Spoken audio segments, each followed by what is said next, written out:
नमस्कार।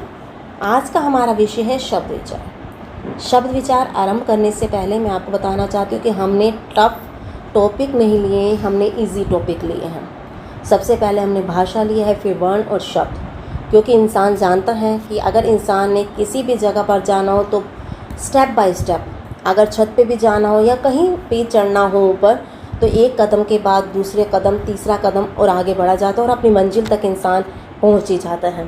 उसी तरह से हमने भी यही सोचा है कि हम स्टार्टिंग से लेंगे और एंड तक जाएंगे। तो आज का हमारा विषय है शब्द विचार। अगर मैं शब्द को ही लेती हूँ तो इन वर्णों का समूह है ये। श जमा में अ, जमा में ब हलंत, फिर द के नीचे हलंत, जमा में अ, शब्द। और इसका अर्थ भी निकल कर आ रहा है कि कोई भी शब्द, वर्ड, और विचार को लेते हैं तो ये भी वर्णों का समूह है और इसका अर्थ निकलता है किसी भी तथ्य पर विचार करना कि क्या सही है क्या गलत है। तो शब्द का अर्थ भी निकल रहा है और विचार का अर्थ भी निकल रहा है और दोनों ही क्या है, वर्णों के समूह हैं। तो वर्णों के समूह ही क्या कहलाते हैं, शब्द कहलाता है। इसे अन्य उदाहरण के द्वारा मैं यदि समझाना चाहती हूँ आपको, तो मैं समझा सकती हूँ कि आप एक शब्द लीजिए बेर, तो ब के नीचे हलंत, ठीक है, वर्ण विच्छेद करने जा रहे हैं हम इसका, वो जमा में ए, ठीक है, र के नीचे हलंत, जमा में अ। तो ये वर्णों का समूह हो गया। ये सारा क्या है, वर्णों का समूह। और शब्द क्या बनता है, बे, ठीक है ना। ये वर्णों का समूह है और इसका अर्थ क्या निकल रहा है कि खाने वाला फल, बेर। ये शब्द बेर के लिए प्रयुक्त हुआ है। अगर मैं एक और अन्य उदाहरण लेती हूँ, क्या लिया है मैंने उदाहरण, अगला एक उदाहरण लिया है र के नीचे हलंत, जमा में ए, ब के नीचे हलंत, जमा में अ। और ये वर्णों का समूह तो है लेकिन इसका शब्द बन रहा है रे, जिसका कोई भी अर्थ नहीं निकलता। तो ये क्या है, निरर्थक है। ये ध्वनियों का समूह तो है लेकिन निरर्थक है, इसीलिए ये शब्द नहीं कहलाएगा। अतः हमें शब्द की परिभाषा देते समय निम्नलिखित बातों का ध्यान रखना चाहिए। वो कौन सी दो बातें हैं जिनका हमें ध्यान रखना चाहिए। शब्द भाषा की स्वतंत्र इकाई है। सबसे पहले हम ये देखेंगे शब्द क्या है, भाषा की स्वतंत्र इकाई है। स्वतंत्र रूप में शब्दों का प्रयोग किया जा सकता है। जैसे अगर मम्मी आपको खाना खाने के लिए कहते हैं तो आप एक शब्द ही बोल देते हैं, हाँ जी। मम्मी पूछेगी खाना खाना चाहते हो, आप कहेंगे हाँ जी। क्या तुमने आज जल्दी स्कूल जाना है, नहीं। तो नहीं से भी आपका मम्मी को कंसेप्ट क्लियर हो जाएगा कि आप क्या कहना चाहते हैं। तो शब्द कहीं क्या होते हैं, स्वतंत्र होते हैं और आप प्रयोग इनका कर सकते हैं। भाषा में स्वतंत्र रूप से इनका प्रयोग किया जा सकता है। जैसे मेज़, कुर्सी। आपने दिल्ली कब जाना है, कल। तो आपका ये क्लियर हो जाएगा कि आपने दिल्ली जाना है कल। तो शब्दों का प्रयोग स्वतंत्र रूप में किया जा सकता है। दूसरा पॉइंट याद रखना होगा आपको, शब्द भाषा की सार्थक इकाई है, यानी कि अर्थ से युक्त है। अर्थात केवल अर्थवान या सार्थक इकाइयाँ ही शब्द कहलाती है। जो अर्थ देती हैं वही इकाइयाँ ही शब्द कहलाती हैं। सबसे पहला, स्वतंत्र रूप में प्रयोग कर सकते हैं। दूसरा कि ये जो इकाई है वो अर्थ देने वाली होनी चाहिए, यानी उसमें अर्थ देने की क्षमता होनी चाहिए। तो परिभाषा क्या बनेगी, वर्णों के सार्थक ध्वनि समूह को, यानी वर्णों का समूह होगा, ठीक है, और जो क्या होगा, सार्थक होगा, उसे क्या कहेंगे, शब्द कहेंगे। तो शब्द का आपको परिभाषा भी समझ आओगे, वर्णों का सार्थक अर्थ देने वाला और ध्वनियों का समूह क्या कहलाएगा, शब्द कहलाएगा। तो आगे है हमारा शब्दों के भेद, प्रभेद, ठीक है ना। शब्दों के भेद करते हैं, उसके बाद उन्हें आगे किन भागों में बांटा जाता है, प्रभेद, वो भी हम देखेंगे। आपको पता होगा हर भाषा में शब्दों की संख्या असीमित होती है। आप किसी भी अंग्रेज़ी भाषा को लेंगे तो आप कह नहीं सकते कि इतने लगभग इतने शब्द हैं। अरबी को लेंगे तो कहेंगे इतने लगभग शब्द हैं। तो यानी कि हर एक, हमारी हिंदी है, हिंदी भाषा को ले तो इसमें शब्दों की संख्या असीमित है, कोई काउंटिंग नहीं की जा सकती, क्योंकि इन शब्दों को अलग अलग आधार पर विभिन्न वर्गों में बांटा गया। इसी कारण असीमित है, तो निम्न आधारों पर हमें इन्हें वर्गों में बांटा है। अगर आपको दिया जाए, आपसे लिया जाता है कि बात होती है कंपटीशन करवाना है, एक फैमिली मेंबर है और दूसरी फैमिली मेंबर, 3 फैमिली मेंबर इकट्ठे होकर कंपटीशन कर रहे हैं, तो कहा जाता है कि इसमें सॉन्ग अच्छी कौन गाता है, उनको एक ग्रुप में डाल दो। इसमें से एक्टिंग अच्छी कौन करता है, उसे अलग ग्रुप में डाल दो। इसमें से डांस अच्छा कौन करता है, उसे अलग ग्रुप में डाल दो। तो अलग अलग वर्ग बना दिए जाते हैं उनके। उसी तरह से हमने भी शब्दों को अलग आधार पर अनेक वर्गों में बांट दिया है। तो शब्दों का वर्गीकरण किन आधारों पर किया जा सकता है वो आगे हम देखते हैं। उत्पत्ति, स्रोत या इतिहास के आधार पर। ठीक है। दूसरा आधार उन्हें बांटने का है रचना या बनावट के आधार पर। दूसरा कौन सा है? रचना या बनावट। उत्पत्ति, स्रोत या इतिहास के आधार पर। जैसे एक घर में बच्चा होता है उसका नाम रख दिया जाता है, माँ उसे किसी और नाम से बुलाया जाता है, स्कूल में किसी और नाम से, दादा दादी प्यार से किसी और नाम से बुलाते हैं। तो उसी तरह से हमारा उत्पत्ति, स्रोत और इतिहास के आधार पर हम उसे अनेक वर्गों में, यानी कि एक ही उत्पत्ति के आधार पर और नाम दिए गए हैं, स्रोत, इतिहास। रचना या बनावट के आधार पर, रचना भी वही है और बनावट, ठीक है, प्रयोग के, इस्तेमाल के आधार पर और व्याकरणिक प्रकार्य के आधार पर। अगला है अर्थ के आधार पर। तो हम शब्दों का वर्गीकरण 5 आधारों पर करते हैं। सबसे पहले उत्पत्ति के आधार पर, दूसरा रचना कैसे हुई है उस आधार पर, तीसरा प्रयोग के आधार पर, चौथा व्याकरणिक प्रकार्य के आधार पर और पांचवा अर्थ के आधार पर। तो सबसे पहला उत्पत्ति के आधार पर, ठीक है, उत्पत्ति के या स्रोत के आधार पर या इतिहास के आधार पर शब्दों का वर्गीकरण करना जा रहे हैं। तो क्या कहेंगे? शब्दों के स्रोतगत वर्गीकरण जानने से पहले स्रोत शब्द का तात्पर्य समझ लेना चाहिए। क्या मतलब है इसका? उत्पत्ति क्या मतलब है इसका? तो अगर मैं एक उदाहरण पूछती हूँ आपसे पूछा जाए गंगा नदी का स्रोत क्या है, तो आप कहेंगे यानी कि मतलब क्या? मैम क्या कहना चाहते हैं? मैं कहूँगी गंगा नदी की उत्पत्ति कहाँ हुई है, कहाँ से हुई है, किस स्थान से निकलती है, उत्पत्ति कहाँ से हुई है, किस स्थान से निकलती है। तो आप कहेंगे मैम गंगा नदी निकलती है या स्रोत है गंगा नदी का गंगोत्री, ठीक है ना, गंगोत्री इसका उत्तर होगा। ऐसे ही भाषा में यही बात लगभग शब्दों के साथ है कि शब्दों का मूल रूप क्या है, किस किस से उत्पन्न हुए हैं ये शब्द, तो कहाँ से विकसित हुए हैं, या ये किसी भाषा से सीधे आ गए हैं, किसी भी भाषा से सीधे आ गए हैं या कैसे उत्पन्न हुए हैं, ये हमने जानना है इस उत्पत्ति के आधार पर टॉपिक में। तो उत्पत्ति के आधार पर हम इसे 5 वर्गों में बांटते हैं। तत्सम शब्द, तद्भव शब्द, देशज शब्द, विदेशज या अन्य नाम जिसका है आगत शब्द या संकर शब्द। ठीक है। तो आपका संकर शब्द है, तो सबसे पहला है तत्सम शब्द। तत्सम शब्द 2 शब्दों से मिलकर बना है, तत् जमा में सम, तत् जमा में सम, जिसका अर्थ है उसके समान। तत् मने उसके, सम मने समान। अब किसके समान? संस्कृत के समान। किसके? संस्कृत के समान। अगर आप शब्द की परिभाषा दें तो ये 2 शब्दों से क्या मिलकर बना है, कौन कौन से? तत् अर्थ निकल रहा है उसके, सम मने समान, तो किसके समान? संस्कृत के समान। हिंदी में बहुत से शब्द संस्कृत से सीधे आ गए हैं, ठीक है, कुछ कहाँ से उत्पन्न हो गए? संस्कृत से, संस्कृत से सीधे आए हैं। आज भी हम ऐसे शब्द प्रयोग करते हैं जो संस्कृत से सीधे आ गए हैं और संस्कृत से सीधे हिंदी में प्रयुक्त होने लगे हैं। उन्हें क्या कहा जाएगा? तत्सम शब्द, ठीक है, जो संस्कृत के समान ही हैं, संस्कृत से ही आए हैं और सीधे ही प्रयुक्त कर रहे हैं, उनमें कोई बदलाव नहीं कर रहा, ठीक है। जैसे हैं दुग्ध, नयन, ठीक है, और क्या कहेंगे हम? केश, अग्नि, रवि, गगन, ये शब्द हैं। और अन्य कोई शब्द लेना चाहिए तो हम कह सकते हैं भिक्षा, भ्रमर, वानर, हस्त, अनेक शब्द होंगे ये। तो तत्सम शब्द में क्या आता? वो संस्कृत के मूल रूप से ही ऐसे ही प्रयोग हो गए थे, जैसे दुग्ध। तो अगर हम तद्भव रूप ले तो इसका अर्थ बनेगा दूध। तो तद्भव शब्द क्या होते हैं? तद्भव शब्द का अर्थ है उससे उत्पन्न। तद मने उससे, भव मने उत्पन्न, ठीक है ना, उससे उत्पन्न। किससे उत्पन्न? संस्कृत से उत्पन्न, जो संस्कृत से उत्पन्न हुए हैं। आपको पता होगा कि हमारी हिंदी पहले वैदिक संस्कृत प्रयोग होती थी, फिर लौकिक संस्कृत, फिर पाली, प्राकृत, फिर अपभ्रंश।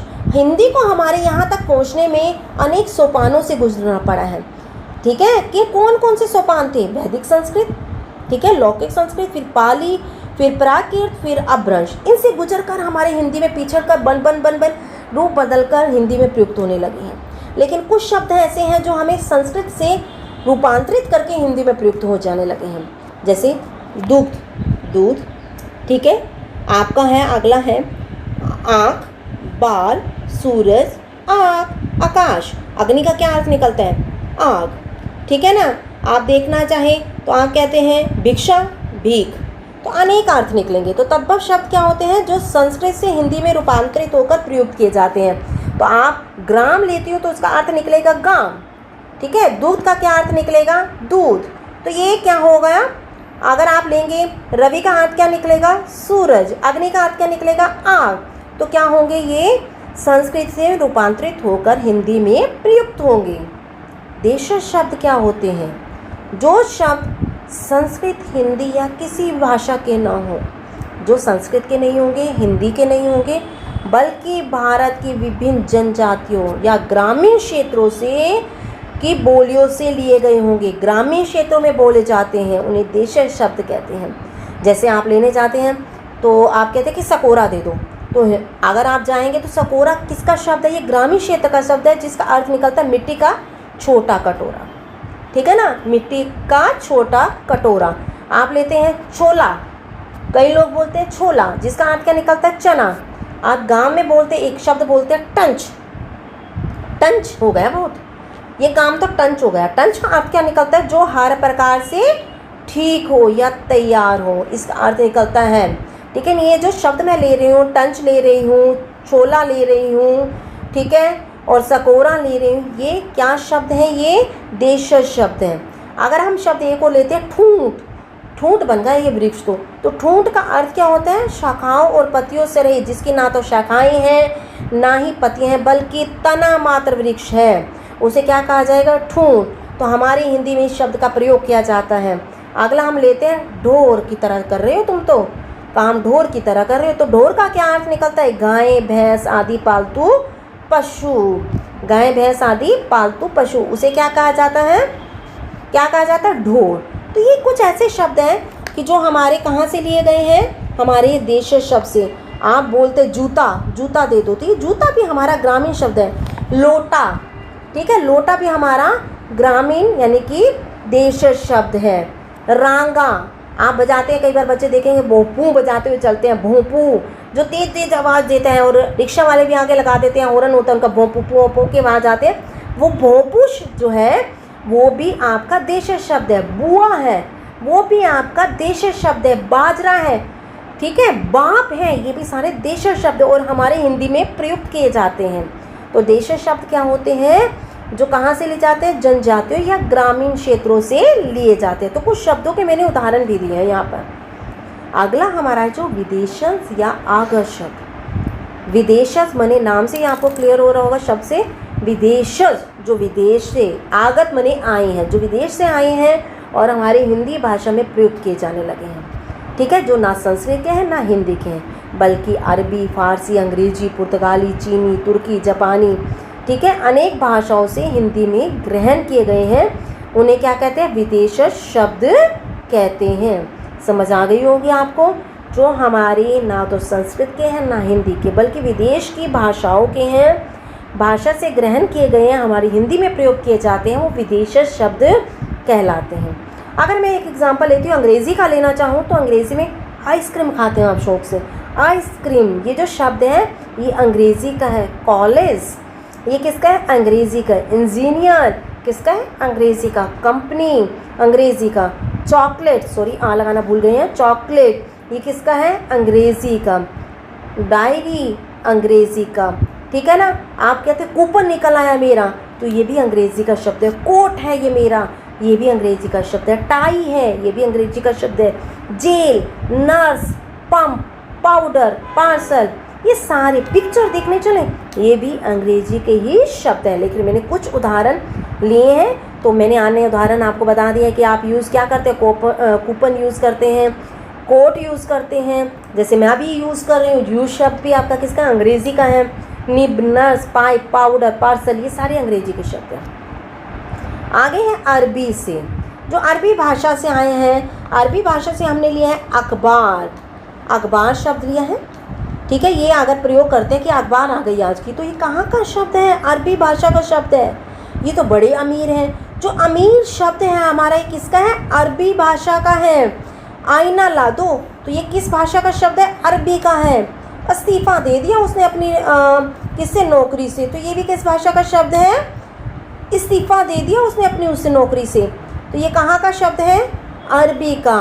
कागज है, तो कागज़ कहाँ का शब्द है? अरबी का। गरीब है तो ये कहाँ का शब्द है? अरबी भाषा का। मैं औरत लेती हूँ, औलाद लेती हूँ, ठीक है ना, गरीब लेती हूँ, हमने काम गलत कर दिया, ये भी अरबी भाषा का ही शब्द है। तो अनेक हमारे जो शब्द हैं वो विदेश की भाषाओं से लिए गए हैं, जो अभी हमने पढ़े हैं वो अरबी भाषा से लिए गए। आगे है फारसी से। तो मेन आपके शब्द लिए हैं। अंगूर बड़े खट्टे हैं, तो ये अंगूर शब्द कहाँ का है? कौन सी भाषा का शब्द है? फारसी का। अचार खाते हैं आप कहते हैं अचार अच्छा बना है, तो ये फारसी भाषा का शब्द है।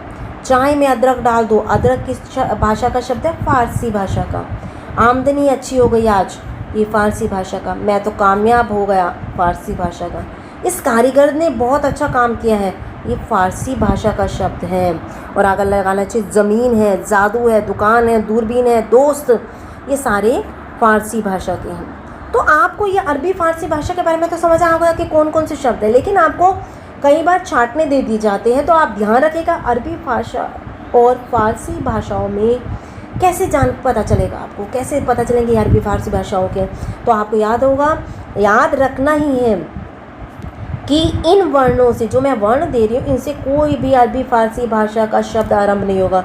तो आपके दिए गए ग, छ, झ, ट, ठ, ढ, ढ, थ, ध, भ, य, श, ण, न, री, ठीक है, अक्षत्री, त्र, य, श्र, ये जो आपके वर्ण दिए गए हैं, इनसे कोई भी अरबी फारसी भाषाओं का शब्द आरंभ नहीं होगा। Main point. दूसरा पॉइंट, प वर्ण से अरबी भाषा को कोई भी शब्द नहीं आरंभ होता। आप निकाल के देख लीजिए, नफ़रत है, नक्शा है, नकल है, नकद है, फतवा है, बकाया है, बगावत है, बदन है, रस्म है, रकम है, रईस है, लजीज है, जितने भी शब्द होंगे वो अन्य वर्णों से आरंभ तो हो जाएंगे, लेकिन प वर्ण से अरबी भाषा का कोई भी शब्द आरंभ नहीं होगा।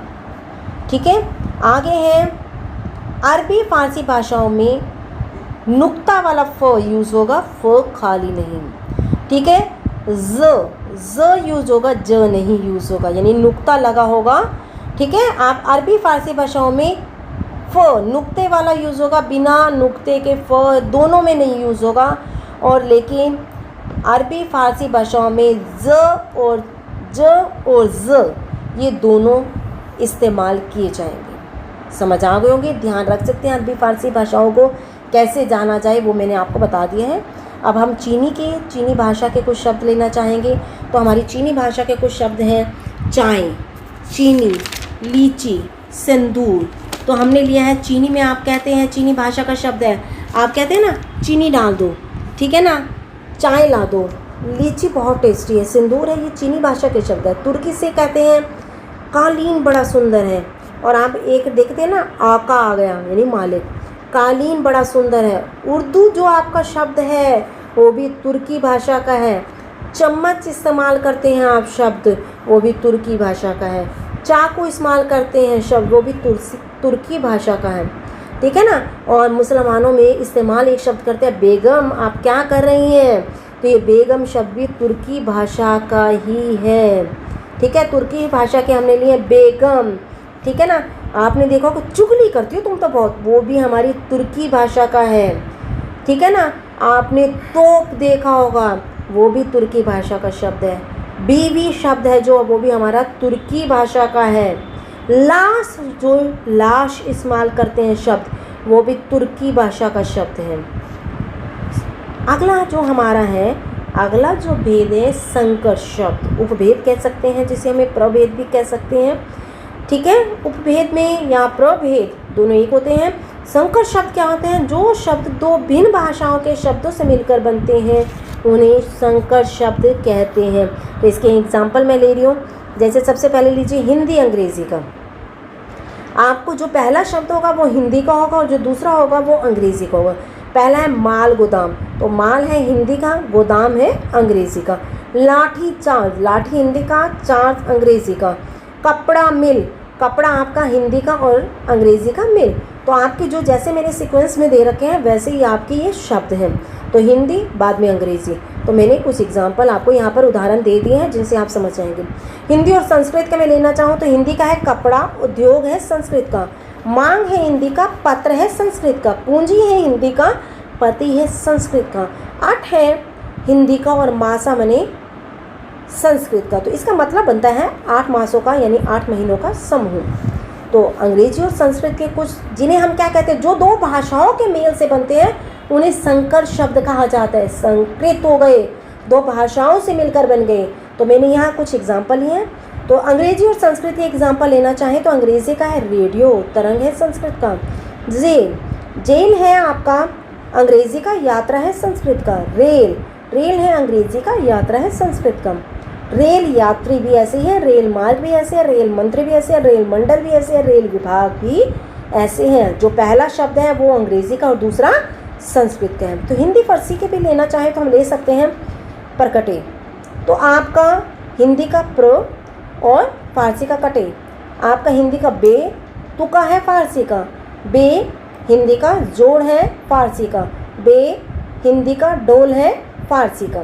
तो अंग्रेज़ी हिंदी के एग्जाम्पल लेना चाहिए तो टिकट, तो ये आपका अंग्रेज़ी का और हिंदी का घर। रेल है अंग्रेज़ी का, गाड़ी है हिंदी का। सिनेमा है अंग्रेज़ी का और घर है हिंदी का। तो उदाहरण हमने कुछ लिए हैं जिनसे आपको समझ आ जाए आसानी से। तो संस्कृत और अरबी के भी कुछ शब्द हैं जैसे सजिल, संस्कृत का स और जिल्द अरबी का। तो अरबी फारसी के भी लेना चाहे तो अरबी का है रिश्वत और खोर है फारसी का। दवा है अरबी का और फारसी है खाना, ठीक है। जेब है अरबी का और फारसी का है खर्च। ल है आपका अरबी का, परवाह है फारसी का। अकल है अरबी की और मंद है फारसी का। तो ये शब्द हमने आपको एग्जाम्पल दिए हैं। तो हमने आपको बता दिए हैं कि उत्पत्ति के आधार पर कितने भागों में तत्सम, तद्भव, देशज, विदेशज और संकर 5 उपभेद किए हैं। उपभेदों को आगे हमने आपको क्लियर किया होगा। मैं आशा करती हूँ आपको समझ भी आसानी से समझ आ